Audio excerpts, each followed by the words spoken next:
If you're someone who watches sports in general, you've probably heard of the concept of retiring numbers, where an all-time great for a team has retired, and to pay respect to them, the sports team retires their number, hangs their jersey in the rafter, and that's pretty much the extent of it. But NASCAR is not just every other sporting league. Unlike other sporting leagues, we don't have it where every team has every number, and then you have the luxury of retiring a couple numbers for said team or sport. No, in NASCAR, we have it a little bit differently. But this is something that, in my opinion, has been really confusing for newer fans, as well as for fans who think that NASCAR and teams should pay respect to other drivers or to different drivers who have done different things or passed away. So today I want to answer the question of why does NASCAR not retire numbers? And right now I'm going to tell you. Starting off, NASCAR has a finite amount of numbers that they use. They go from 09 to 00, which is 10 numbers there, and then 0 to 99, which is 110 total digits that you can use. Yes, on any given week, there are 36 to 40 cars in any of the top 3 series fields, but it's not like this is how it's always been. NASCAR's had it before where over 80 different teams entered into one event, and there were some duplicate numbers that would have to be resolved before the race itself if they qualified under the same numbers banner. Unlike other pro sports leagues, like I said, there's not 30 plus teams that have all of the different numbers that you can retire. There are 40 teams at the maximum that can be in a race, but when you look at that, that leaves then another 70 digits to use. And if you just start retiring numbers, there's going to become a time where A, you run out of numbers and you're stuck with just the 40 you have left, or B, you're going to run into the problem where when more teams are able to enter into NASCAR races of any of the top 3 series, you don't have the numbers to give them. And they're not like other racing series where you'll have the 8A or the 8B. Only in testing can you really have that. So a finite amount of digits to use is the really big marker here. Now, outside of that, there's another big reason that NASCAR doesn't retire numbers. And this one is one that should make sense to a lot of people. Marketing. NASCAR race cars are often famous more for their numbers than their drivers or even paint schemes. If you look through the history of NASCAR, there are plenty of numbers and number fonts that are more famous than the drivers who have been in them or are as famous, like the 21 for the Wood brothers, the 43 for Richard Petty, the 3 with Dale Earnhardt, the Hendrick 24 or 48, the Dale Jr. 8. All of these numbers are in a lot of ways more famous than the cars themselves. People recognize those numbers with those drivers more than just NASCAR in general. So teams often have claim to these certain numbers and fonts. For instance, I talked about the Dale Jr. 8. Teresa Earnhardt held on to that number ownership for a long time after the 8 wasn't even being used, and they're not going to retire it. But fonts can be retired or at least set down for a while. For instance, like I said, the 8 had that font, and now because of different trademarks and copyrights, it can no longer be used in NASCAR unless you want to get a fine from the Wicked Witch of the South. And a big part of this is that the wants and needs of the present do not influence the overall policy. And there's 3 big cases, in my opinion, that you can look at where either fans or people have pushed for a number to be retired. First off, there's Richard Petty in 1992.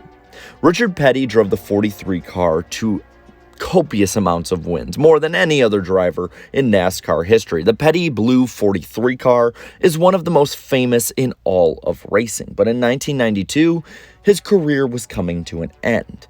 And to that point, no driver had made as much influence in NASCAR as Richard Petty, and many were calling for the 43 to be retired. Yet, Richard Petty and Petty Enterprises kept the number and the font racing past that season. Petty was NASCAR's most influential driver, yet the next year, the number 43 was passed to Wally Dallenbach Jr. Didn't work out very well, and since then, that 43 has been nowhere near the levels of Richard Petty, but still, it races on today, and many fans look upon it with fondness. Then, you have a more tragic case, like Dale Earnhardt with the number 3. Of course, Most of us know, I would assume, that Dale Earnhardt passed away in the 2001 Daytona 500 in the final turn of the final lap.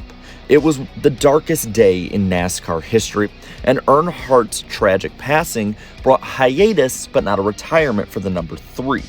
Richard Childress and Dale Earnhardt had previously talked about what would happen afterwards, and that Dale would help get a good driver into the 3. But if something were to happen, Richard would hold on to the number, and that's exactly what happened. Childress held on to the number ownership from 2001 to 2013, while he used the number 29 for the previous 3 team. He and Dale Sr. had agreed that only a member of Richard Childress' family or Dale Jr. could use the 3 if Earnhardt had tragically passed away. Like, for instance, what Dale Jr. did in the Busch and Nationwide series in 2002 and 2010 at Daytona, winning with that, like Austin Dillon did in the Cup Series, bringing it back in 2014 with the same font, or like Austin and Ty Dillon had done in the lower series. While many were upset that Austin Dillon brought back the 3 in 2014, it was time to bring it back. The font itself had been kept revered, and to this day, I think more fans, when you go around polling them, would recognize the 3 for Dale Earnhardt rather than Austin Dillon. Dillon didn't replace Earnhardt with a 3, but merely was paying respect to him. And then you have Jeff Gordon in 2015. Jeff Gordon is probably one of the only drivers aside from Dale Earnhardt or Richard Petty that both fans, media, competitors, all alike can revere and respect to the same level. And when Gordon retired in 2015, many of his fans wanted the 24, or at least that 24 font, retired from NASCAR, as nobody could replace Jeff Gordon. Yet Gordon was instrumental in bringing on a young Chase Elliott to make sure the 24 lived on, and then after Elliott went to the 9, make sure that William Byron would make the 24 car live on. See, that's the difference between NASCAR and other sports. Numbers have a different meaning. It's not just, somebody's jersey number. The number is an identity, and that identity has to live on and evolve in NASCAR throughout. There were plenty of drivers who drove the number 3 before Dale Earnhardt, and there will be plenty of drivers now that will drive the number 3 after Austin Dillon. There are plenty of drivers who drove the 24 before Jeff Gordon, but the 24 will live on long after Jeff Gordon too. And this kind of leads to the overarching precedent here, and that is precedent. From the beginning of the sport, NASCAR and the France family have not even entertained the opportunity or the idea of retiring numbers. NASCAR will not retire numbers. This was back when you could use triple-digit numbers too as well, so there were hundreds, if not over 1,000 different number combinations that drivers could use. And even with that being in mind, NASCAR never, ever would retire a number. There could be numbers like with Dale Earnhardt's that would be put on hiatus, or that would be kind of an unwritten rule among teams not to use, but it was not that they were going to retire them. More drivers had died in the first few decades of the sport too, yet none of their numbers were retired, similar to what fans wanted with Dale Earnhardt. Now, none of them had the impact of Earnhardt, but to that point, those drivers really had made up the overall view of NASCAR. This precedent has not changed in the 74-year history of NASCAR, and I would bet that it will probably not change, and it will be the norm well past NASCAR hitting the century mark of age. But now I want to pass it on to you. What do you think about all this? Should NASCAR retire numbers? Why or why not? And if so, what numbers do you think should be shelved? Let me know down in the comments below. And while you're at it, leave a like in this video, share this video, and subscribe to my channel for more great NASCAR content and questions like these that people might have to ask. And to all my channel members, thank you for your continued support. So until next time, have a good one.